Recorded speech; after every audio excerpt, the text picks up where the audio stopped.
Good morning. I'm Dr. Allison Arwady, Commissioner at the Chicago Department of Public Health. Thank you so much for joining us. This is Ask Dr. Arwady, your opportunity to ask any of your COVID questions. We are doing live sessions on Tuesdays and Thursdays at 11 a.m. Central Standard Time, and then on all of the off days, we're answering questions in shorter bursts. So thanks to everybody who's tuning in. You can put your questions directly into the black box below, or you can do hashtag on either Facebook or Twitter, Ask Dr. Arwady. And as you can see, we have a special guest today. This is Maria Gallegos. She's a staff assistant at the Chicago Department of Public Health. She's been with the health department about 15 years. And Maria has the enviable job of really being the frontline person answering a lot of public calls.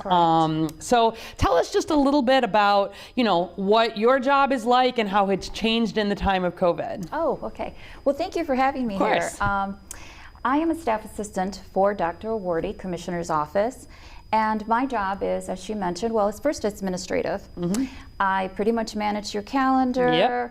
I schedule meetings. She's very busy, because we're all very busy right now. I schedule calls and keep the flow of documents, whether it's electronic or hard copies. And pretty much just be the frontline desk to answer all type of calls, in particular now with COVID. But the main goal is to keep you moving, make sure you're on time, and just keep it up, just keep up with your work pace as well. So, but overall, I assist not only you, but other employees and staff. And as you mentioned, I take in a lot of inquiries of different kinds because I work in the Commissioner's office. But now with COVID, it has really ramped up. And it's all various different calls.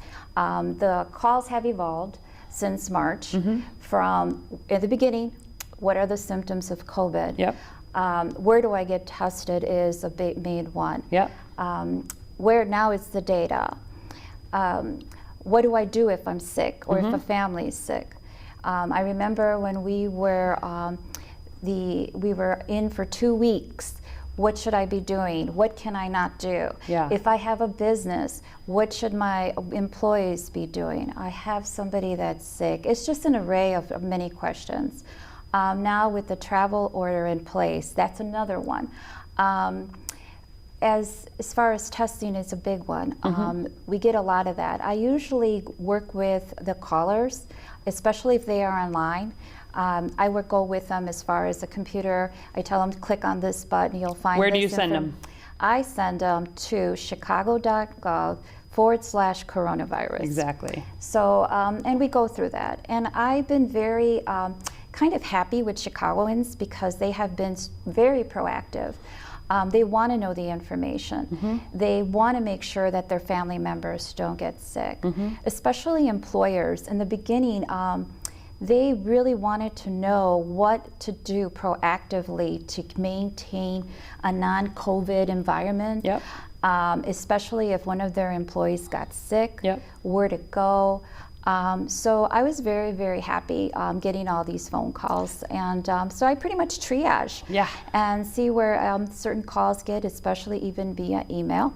So that has also kind of ramped up. But that's pretty much in a nutshell of what's, All right, perfect. And we've really, we've seen such an increase in terms of calls and emails to the department. We have an email address that people can send questions in. Their email is coronavirus@chicago.gov. Exactly. So that's the general just inquiry line. And then when things come in, Maria is just one of many people around the department who have really worked hard to make sure that we're answering questions, passing things on, depending on if they're clinical questions, they'll go to one of our doctors. But it's really, a huge piece of our response has been this public information piece. And making sure that we've got folks who can answer questions in English. You can also answer questions in Spanish. And I think right now, the sense of just the worriness, before it was really high. There was a lot of people that were very upset, what they called, a lot of anxiety. It has lessened, but now people are understanding that here in Chicago you wear a mask and you take precautions, you wash your hands. So that is pretty much they know that. Yeah. They just want to know exactly what to do in case they do get sick, where to go, and the traveling component has been a big one, and they want to know where to go and if they can, and pretty much you end up, if this is a pandemic, I try to reiterate, you can't really much go out and be traveling unless you're an essential worker, or if it is a great need that you need to do. Yeah, absolutely. We talk a lot about, this phrase, this is a pandemic. I mean, how many times a day do you think you say that? I say that quite a lot. Yeah. I think I even had a caller who says, will security stop me because I'm coming from, let's say, Oklahoma?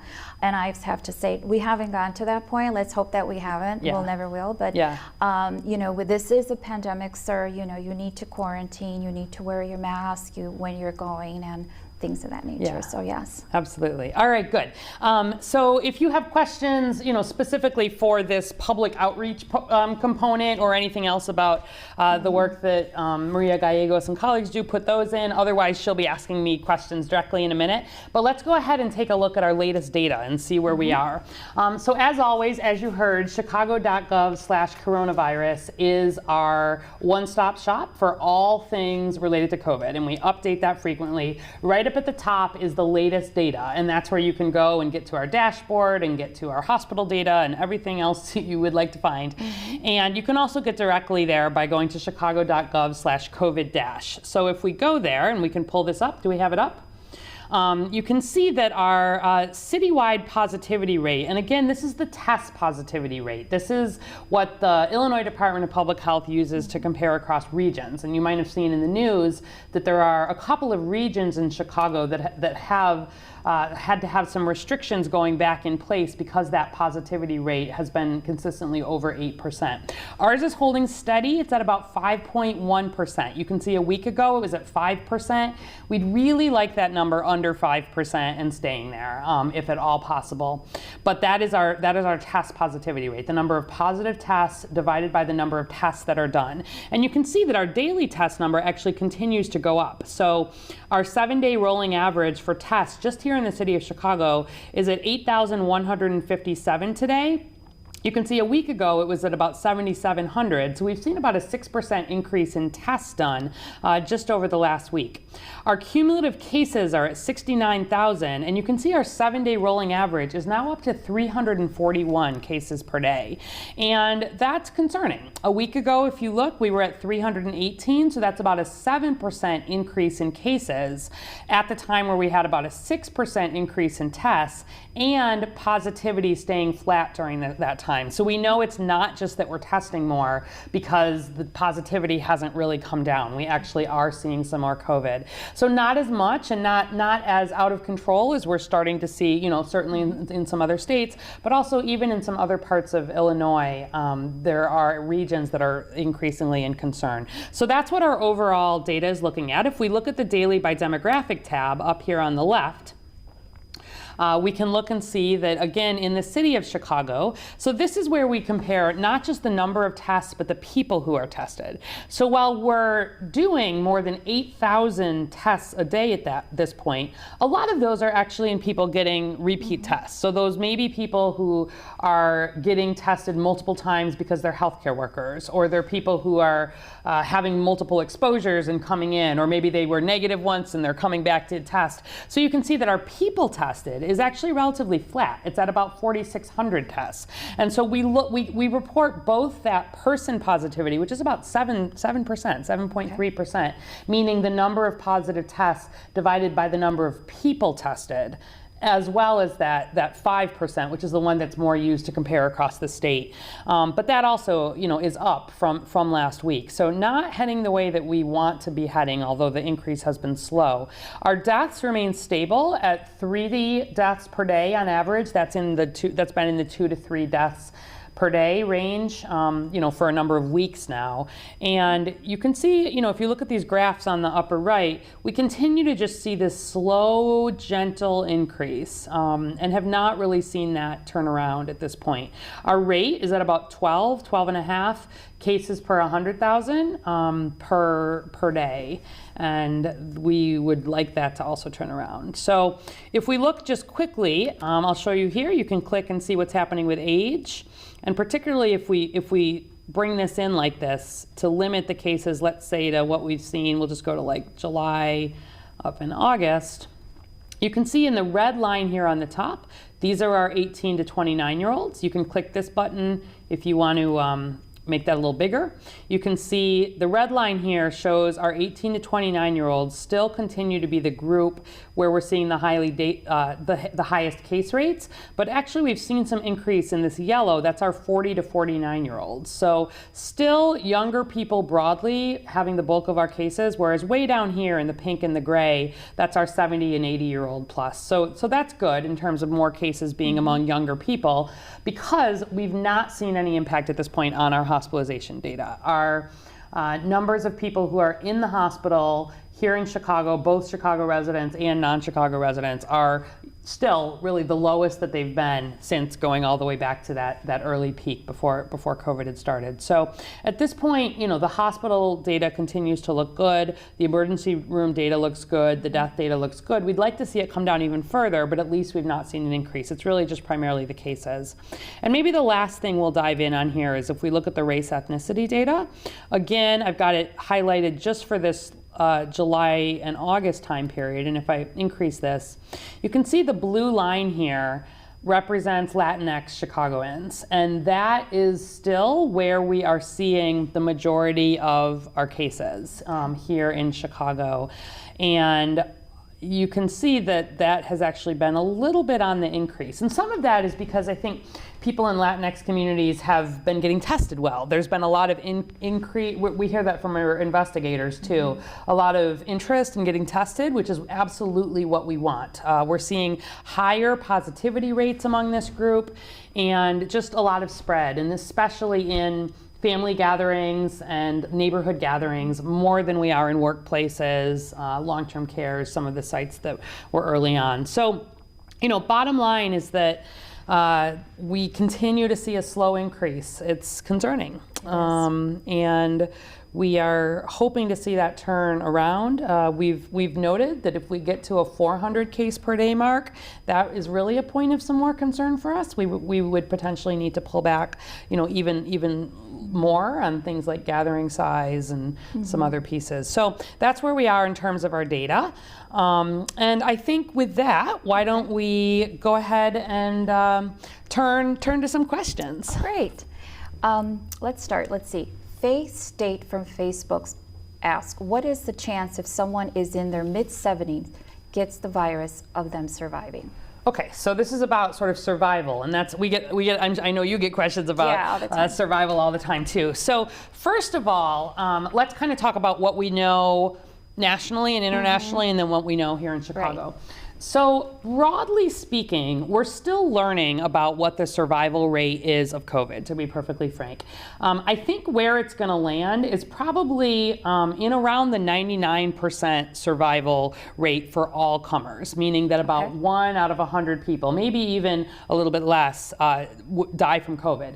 That said, for people who are older, for people who are in their 70s, in their 80s, that is significantly higher risk. And so if we look just at our Chicago data, which you can get directly off the website here, I'm just looking at the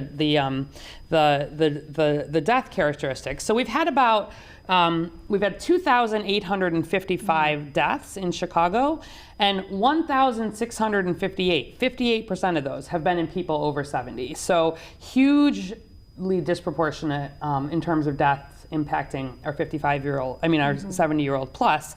And if we look at this column about percent of deaths within groups, this is really highlighting that here in Chicago, we've had almost 70,000 cases, and we've had almost 3,000 deaths. That means about 4% of the people who have been diagnosed here in Chicago have died of COVID. So about 4%, 1 in 25. We don't actually think the death rate from COVID is 4%. We think it's probably more like 1%. And this is what we use where we sort of estimate that there are probably, therefore, 4 to 5 times as many cases of COVID as are actually being diagnosed. These would be people with very mild symptoms or no symptoms. But nevertheless, among people who have been diagnosed with COVID here in Chicago, 4% have died.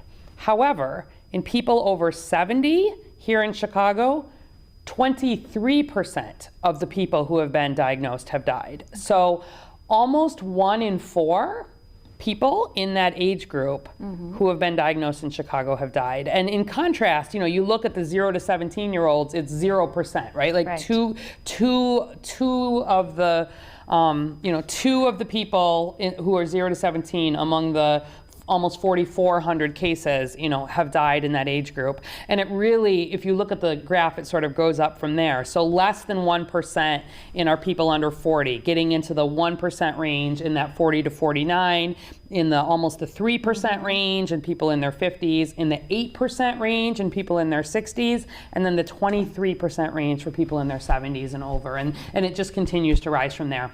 So to the question from Faye, what's the chance of somebody in their 70s dying if they get COVID? That depends so much on whether somebody has underlying conditions. So if somebody doesn't have underlying conditions and they're otherwise a generally healthy person in their 70s, their risk would be quite a bit lower. If there's someone who has a lot of underlying conditions, then unfortunately the risk can be very high. But in all comers, among the people who have been diagnosed in Chicago over 70, 23% of them have died. And if we assume that there are a good number of people who probably have not been tested, probably it's at least, I'd say at least a 1 in 10 chance, unfortunately, that probably people in that age group would die if they contract it. So one of the reasons why from the very beginning we've emphasized we have to be especially careful for people with underlying conditions and people not just over 70 but over 60 is that is by and large where we're seeing people getting admitted to the hospital and getting really sick and then unfortunately dying. So anything you wanna add to that? I always get calls. I have my grandmother, somebody older in my family. Yes. What precautions should they be taken? Exactly. And I usually take them to the website again. Yep. And under the latest guidance, there is actually a section for older adults where they click on that and they see all the guidance for them, what precautions to take. I mean, it's pretty much a universal, but for them it's a little bit even more stringent because the fact that some of them do have underlying conditions, as you mentioned. Exactly, and I think that's perfect. It's, where we're seeing more of these cases among younger people, my biggest concern, certainly we do have younger people who can get seriously ill and even die, but I'm especially concerned if they're transmitting to parents or grandparents or older friends or relatives. And so really encouraging people, one of the main messages we're pushing is that if somebody's getting tested because they have symptoms or they've had a real exposure, they need to consider that they're positive until proven otherwise. And that means, keeping distance even within the household, maybe even wearing a mask if you've got someone who's very high risk while you're waiting for that test result, just being especially careful among younger folks. And so it's good, I'm very pleased that we've seen, like I was showing on that graph, our case rates at this point are so much lower than they were among people in their 70s and 80s. That's really good news and really such an important thing to be following. Yes. Okay, the next question. Martha Vasquez from Facebook. Should I get my kids tested if they don't show any symptoms? Okay, so good question. And I know you get questions about testing a lot too. So if your kids have not had any symptoms and have not had any known exposures, there's not a reason to just go and get tested. We have kind of a hierarchy of testing recommendations. First and foremost, anybody with symptoms, okay? And even maybe symptoms. Like I feel like I have a cold, I feel under the weather, I just am not feeling very well. We really, really are encouraging people to get testing in that setting because even if you're not feeling that sick, if you've got COVID, you have the potential to spread it and you can spread it to people who may have more underlying conditions. So that's first. Secondly would be if someone is known to have an exposure. And so certainly if you get called by a contact tracer, trace or are told that you have an exposure and you need to go into quarantine, you might get some guidance about when to test in that setting, but you need to keep the quarantine. You can't test your way out of quarantine. If you're told you need to quarantine, you need to quarantine for the full 14 days. And then beyond that, we start to get into, are there other high-risk settings? So are these kids, are they in a neighborhood or a setting? Have there been extended family who maybe have been exposed? Like, it sort of starts to go down from there in terms of risk. But you don't need to get your kids tested just to get them tested. But if there's been an exposure of concern, or you're worried about them, they're having symptoms, absolutely you should get tested. And good call always is to your pediatrician. They can absolutely help advise about a given situation, a given exposure, and all of the testing sites are set up to be able to test kids or adults as needed. Correct.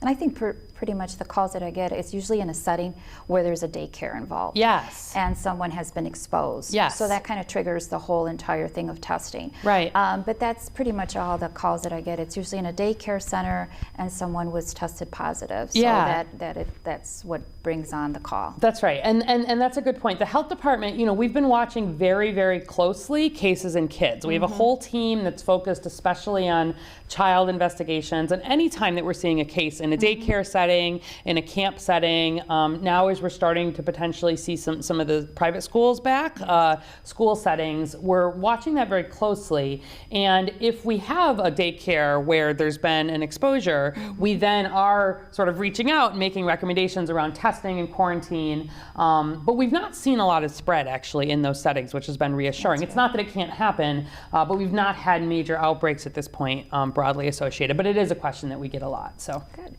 All right. This question came from Twitter, @boomdoc84 from Twitter. What are your thoughts on reports of false positive when testing for COVID? And then the other part, does this affect the data and can it lead to lifting restrictions? Okay. So what are my thoughts on false positives and can it affect the data? How does it link into restrictions? Okay, so good question. We got, I know there was a lot of attention over the weekend where the Chicago Bears had some positives. I'm not sure if he's asking the question in that context, but and maybe for those who weren't following, over the weekend there were, I believe, 8 positives that had been reported among Chicago Bears players and coaches. And right from the get-go, there was an assumption that these may have been a false positive. So maybe we'll just talk about that a second and how we sort of assume that. So the way the NFL is actually doing its testing is that they're using a network of laboratories where tests actually will get sent even across state. They wanted to be responsible and not put too much, not use up local testing resources. And this has been something that a lot of the sports leagues have been doing, which I appreciate. And so in this case, what happened was there was a whole batch of tests that came positive, 77 tests that came positive out of one run in a single lab. And that's very unusual. You would not expect to see so many tests in one day. And labs actually have protocols in place. So not just because it's the NFL, if you get a very unexpected spike in tests, in positive tests, it triggers a look at that data. Was there a problem maybe with those samples or with that lab protocol? And so in this case, they appropriately report out these are positives, and the various teams, including the Bears, did act as though those were positive, because that is absolutely what we want people to do. So there was a chance to actually experiment with some of those protocols, keep people out of practice, hold off on things. But then they did repeat testing, and all of that testing was negative. And what the lab really has traced it to is that most likely there was some contamination really at the lab when someone was putting in the samples. Remember, these tests are very sensitive, so if there's even the slightest bit of DNA, say there was a positive test, in this hood before, or that someone was touching, you could potentially have a lot of positives. And so the system actually worked in terms of flagging something that seemed to be unusual false positives. Broadly speaking, when someone has a positive test, our testing is good, especially our diagnostic testing, the PCR test. If someone has a positive PCR test, we consider it to be a true positive. There's the potential, particularly with the antigen testing, for a little bit of the potential for false positives. Occasionally we'll have someone have an antigen test, for example, that then has a PCR test that comes back negative, but we consider it, it's something where, especially if someone's having symptoms, but even if they've had a positive test, we just consider it likely to be positive. We want people to be protecting each other. We don't want people unnecessarily thinking, oh, this test was a false positive. We don't have a lot of problems with false positives here. If anything, the quote false negatives, which aren't even usually false negatives as much as people getting tested too early or getting tested too late or not getting tested at the same time. The diagnostic tests, the PCR in your nose or in your mouth, are really very good. So the reason that we do trust the test results is that at this point we are doing hundreds of thousands of tests. We've tested, I think, we've done more than 800,000 tests here in the city of Chicago, right? And so even if you have an occasional false positive, it is not a number that impacts your positivity rate. It's not a number that impacts, numbers broadly. And even like this NFL example, these 77 tests were one run among 200,000 tests that were done. And so you'll have an occasional, and that's not different for COVID from any other diagnostic test. There's not problems with false positives that impact levels at the statistics level or that impact the kinds of decisions. So I hope that helps answer the question. If you get a positive test, diagnostic test, we consider it positive. Okay. Luis Pereira from Facebook asks, the FDA authorized the use of convalescent plasma as a treatment for COVID. How does that impact us? Okay. So this was also just news over the weekend. So we've talked quite a bit about convalescent plasma on this show. And just as a reminder, if you haven't been following, so the idea of convalescent plasma is when someone who has recovered from COVID, meaning that they have antibodies, they have mounted an immune response to COVID, they give blood, but they don't actually give the red blood cells. They go and they pull the plasma, which is the sort of the yellowish part of your blood that is not your red blood cells or your white blood cells, but it includes the antibodies that were your immune response. And then they give this serum to people who are seriously sick with COVID. And so this has been something that has been used since the beginning of the pandemic in the same way that we've used it for more than 100 years. We've used it to help treat Ebola patients. We've used it to help treat people who are recovering from other viral diseases. But we've not yet finished the gold standard trials of how effective this is. So what happened over the weekend was that the FDA granted emergency use authorization to this, which means, number one, the safety data looked good on it. They were not seeing major concerns for serious reactions related to its use, and the safety data looked good. And the data around whether it was effective was at least suggestive that it could be effective. And so in that setting, they'll grant an emergency use authorization while the trials are still continuing. It got a lot of attention because of the way that the data was framed. And so, for example, both President Trump and actually the FDA commissioner said that there had been a 35% drop in terms of deaths for people who had gotten the convalescent plasma versus those who had not. And that was really an oversimplification, honestly, of the data. And I was interested in this, so dove into the details of what this looked like. And if you look at the actual, and if you want to look online, the actual sort of 17-page declaration from the FDA about why this was granted emergency use authorization and to move ahead, there's not a mention of that particular statistic.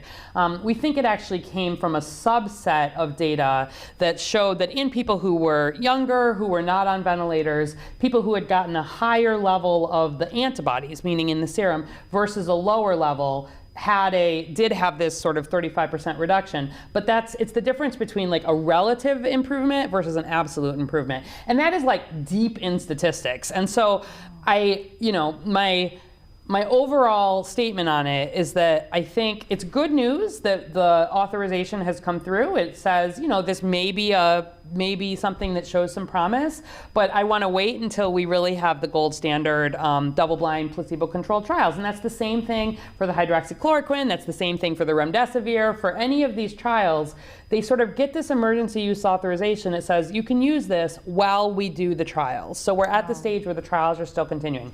So what it means for us is that all along, doctors have been able to get convalescent sera for people who are seriously ill, and they can either get that through a program, or they can get that through enrolling people in a trial. And so people will continue to be able to access that if they're seriously ill here in Chicago. And I would hope that we'll get through these trials soon and be able to have good evidence to know for sure what kind of improvement or impact that this has. It's a good thing happening. Yep. Brenda, Johnny LeBron from Facebook, when do you think the vaccine will be ready for everyone?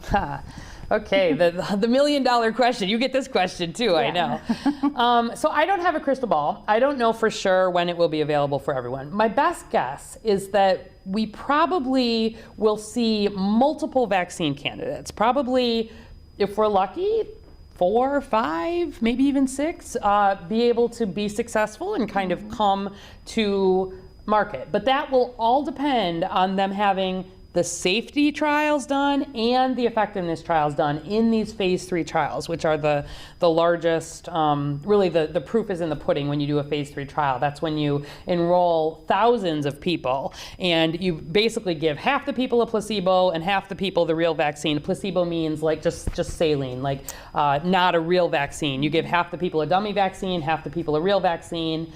People don't know which they've received. The doctors don't know. It's double blind. And you follow people forward then to see, is the vaccine actually protective or not?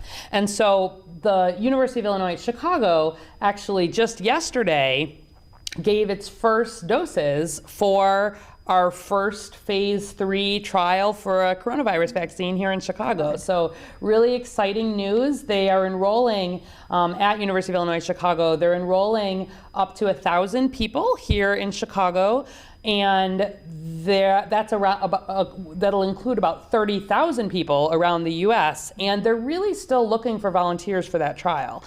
So that's where they're especially interested in people who are at higher risk for COVID. So that would be people who are over 65, people who are essential workers, healthcare workers, and people in neighborhoods that have been disproportionately affected. So that would be perhaps patients in heavily Latinx neighborhoods or people in African American neighborhoods where we've really just seen COVID hit even harder. They're especially interested in enrolling folks from those neighborhoods because we want to make sure that this vaccine is safe and effective for everybody. So how soon a vaccine is available depends on how long these phase 3 trials take.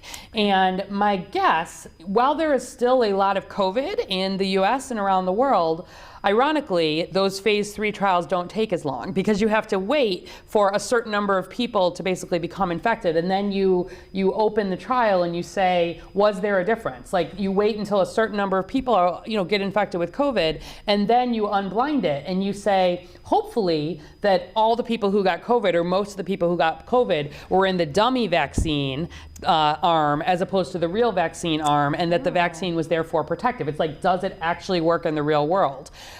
And then that's really when you know whether it's been effective. I think we may be able to potentially see some of these phase 3 trials wrapping up by the end of the year even, potentially. And so we may start to have a vaccine sort of available, quote unquote, by the end of this calendar year versus the very beginning of next year. But nothing will be approved until, again, it's been proven to be safe and effective for a wide range of people. And I don't think, for example, that approval will probably be done in kids that early. I don't think it'll be done in pregnant women that early. Like, we really wait until we have good evidence in younger, healthier people, and then people who most need the vaccine. So my guess is by the time a vaccine is available for everyone, we're going to be talking late into 2021 probably. I think we'll start to see vaccine roll out and be available for healthcare workers, for example, maybe for people who are older if the safety trial's been done, people who are in higher risk communities, sort of probably early in 2021, but then it's going to be we have to ramp up production, we have to ramp up distribution. The health department's doing a lot of preparation for this, but my guess is this is going to be, we're really planning for a vaccination campaign that will continue at least through the calendar year of 2021. Wow. Well, we'll see what happens. We'll see what happens. Aurora and Oscar from Facebook. Is it going to be safe to get the flu shot for the kids? Yes, it is definitely safe to get the flu shot for the kids, and it is recommended to get the flu shot for the kids. Flu shots are recommended for everybody over the age of 6 months, and especially this year. We're still, we've not had a flu season yet on top of a COVID season. And the flu shot, just as a reminder, does not protect you against COVID, but protecting against flu is really important because the last thing that we want is to have people who are co-infected with flu and with COVID. And every year we typically do see a pretty big surge of flu infections. And flu hits young people actually quite a bit harder than COVID does based on our information. So every year we have many, many kids here in Chicago unfortunately, who get seriously ill from influenza, who get hospitalized. We even do have a few children, unfortunately, typically die of flu every year. And we have, we see that more typical U shape, where especially younger people and older people are at the highest risk for flu. But we need everybody to be getting their flu vaccine this year because we need to help continue to protect each other and to protect our healthcare system. So yeah, flu shot is safe. It's not 100% effective, but it is very effective in terms of helping protect against that more serious. It helps keep people out of the hospital. It helps keep people from dying, and especially this year, that's going to be important. So flu vaccine is just starting to be available, so reach out to your pediatrician. You can also get flu vaccines through pharmacists and for adults through your regular doctor. The Chicago Department of Public Health will also be giving free flu vaccines. We've got information about that on our website. Would really ask people to be getting their flu vaccine this year, and we're going to be using all of the appropriate social distancing. We're really using the flu vaccine season to think about and sort of practice some of our protocols for what we'll be doing hopefully just a few months later around COVID vaccine. Okay. Maggie Harrison from Facebook. Is it safe to get shingles shot now and flu shot early? I took the flu and pneumonia in January. I think she meant maybe she had the flu and pneumonia and shot in January already. Yeah, good question. Good job getting your flu and pneumonia shot last January. You do need to get a flu shot every year. And that's because we actually make a new flu vaccine every single year based on the strains of flu that were circulating in the Southern Hemisphere. We see a lot of mutation and a lot of different strains in the flu vaccine. And so if you got your flu vaccine last January, you definitely should get one again this year. You don't have to wait to January to get it. You can start getting it even right now. So you can get it in August, September, October. Sooner is definitely better. And absolutely, yes, you can and should get your shingles vaccine, assuming you're at the age, which it sounds like you are, where that's recommended. So I would very much encourage everybody to come up to date with all of their vaccines. And now is a great time to be doing that. We're broadly still in control here. Our healthcare system is very much open. If you need to be making your preventive appointments, I want everybody getting the vaccines that they're due for, whether that's shingles, pneumonia vaccine, anything, and then everybody really getting a flu shot. So true. And with the preventative, I just thought, in the beginning, I wasn't doing the preventative because everything was kind of closed down. Exactly. But now everything is opening up. That's definitely on my list. Yeah. That's right. We want people going back, getting their mammograms, getting their colonoscopies, getting, all of the preventive tests. See your doctor. If you've got a chronic condition, now is a really good time to make sure it's in control. You've got your meds. We're going to be in COVID for a good time to come here. And I am definitely concerned about what this fall and winter is going to look like. And I want people to be as healthy as you can, really heading into the fall and winter. So it's a really good time to make those appointments if you've been putting them off, and really, really take care of your health as best you can. Okay. Cynthia Wallace from Facebook. Do you think there will be another surge of COVID-19? So It all depends on, what do we mean by surge? I think that we are just likely to continue to see COVID go up and go down and go up and go down and go up and go down across the US, across the world, here in Illinois. And that's because until we really have a vaccine, and not just have a vaccine, but have enough of the population have received this vaccine that we can get to this more herd immunity type status. Remember, it's a brand new virus that nobody in the world was immune to, and that virus is just looking for opportunities to spread. And so where we give it opportunities to spread, I think it's going to spread. And so I think it would be foolish to say, no, we're done with COVID. We are definitely not done with COVID. And the question for me and for us here in Chicago is about, as we see those numbers increase and decrease, we're trying to make decisions at sort of the society level. We already have put a lot of stricter restrictions in place here in Chicago, not waiting for the higher percent positivity that the state would impose. We moved to do that, as soon as we saw our cases really come over that 200 per day mark.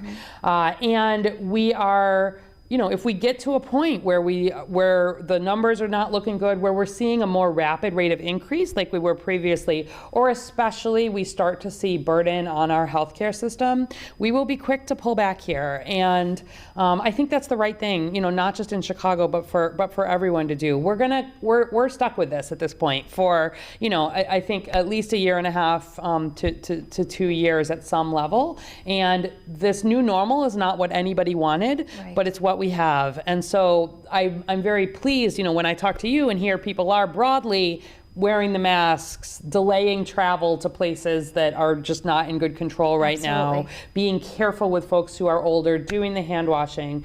The good news is we do know what works at this point, much better than we did a few months ago. We know much more about how COVID spreads. And it's just about helping people recognize that we need to, in the short term, make some of these limitations to protect long term. And lastly, some positive news and things to do. All right, sounds good. So we've got a couple of things. One thing was that we will put in the chat box the link for if you are interested in signing up for one of the vaccine trials yourself. The University of Illinois at Chicago is enrolling for one. I believe Northwestern is also enrolling for one. And you can also call the University of Illinois at Chicago researchers at 312-355-0656. They've had about 8,000 people already reach out, potentially interested in enrolling. Doesn't mean that many people are enrolled, but they are still looking for folks. So definitely you can reach, and we'll put in the link, the connection to, you can enroll sort of at the national level if you're potentially interested in being part of a trial. I also wanted to highlight just the good news that at the health department, we are going to be launching our Healthy Chicago 2025. So this is our plan that's really looking at the difference in life expectancy across Chicago. It's really calling out that even before COVID, Black Chicagoans live on average 8.8 years less long than white Chicagoans. And among Latinx Chicagoans, we've seen life expectancy really drop over the last 5 to 10 years in ways that we had not seen it drop, in decades, to a point where it's now below the life expectancy for white Chicagoans. And so we really, our Healthy Chicago 2025 plan is about what, as not just the health department, but as the city of Chicago, how are we addressing that gap? What are we thinking about root causes there? The fact that chronic disease makes up more than half of that life expectancy difference. We've seen in COVID how that difference in chronic disease, diabetes, lung issues, smoking rates make such a difference in terms of mortality. And this is really about what the next 5 years look like. So we were supposed to launch back in the spring, and of course, like so many other things, it was delayed. But we will be launching on September 17th. It's going to be a virtual launch from 2:30 to 4, and we'll be sharing some more information about that, but everybody is really more than welcome to join. And if you're interested, we're doing something on social media, #OneHealthyShy. So that's one, ONE, healthy shy, CHI. You do hashtag one healthy shy means, and you say what it means to you. So we've got examples of it means safe spaces to play. It means, good health care for all. It means, tell us what it means for you and your community. And if you share your thoughts with a photo and the hashtag one healthy shy, we'll be pulling that together, sharing a lot of that really as part of our launch. So I'd love to see people using that hashtag and participating. And then one other call, and we'll put the link in the chat box, is that if people are interested, this Thursday, August 27th, from 11 to 1, we'll be actually filming some video around having Chicago community members reading parts of the mission statement for our Healthy Chicago launch. Again, sort of what does Healthy Chicago look like across Chicago? So if you're interested in being part of that video, we'll be filming from 11 to 1. It'll all be on Zoom, and we'll put the link where you can reach out. So if you're interested in being part of our Healthy Chicago 2025 movement, really have been kind of turned on to public health by this COVID work, this is some of what we'll be doing going forward. So great. That's my good news for today. Awesome. And Maria Gallegos again, thank you so much for being on, but especially all the work that you've been doing. And thank you. Yeah, just being the voice that you hear and sort of a lot of that first interaction for folks. Thank you. All right. Anything else you want to add? I just want to say thank you, but I've also found a new just being home, stay-home vacation. Yeah. I found a better awareness of my house and cleaning it and getting rid of so many things in the backyard. Yeah. I mean, so COVID, that was the only positive that I could think of, just of being home and doing all of that. I just found a new awareness and just love for it. So yeah, absolutely. So that was a positive. There's a positive. Yeah, thinking of people have been putting some good work into their homes and their home spaces for sure. So always a good thing to do. All right, so thank you so much for joining us today. We will be back on Thursday with Dr. Sybil Madison and ready to take some more of your questions. And in the meantime, be safe, Chicago.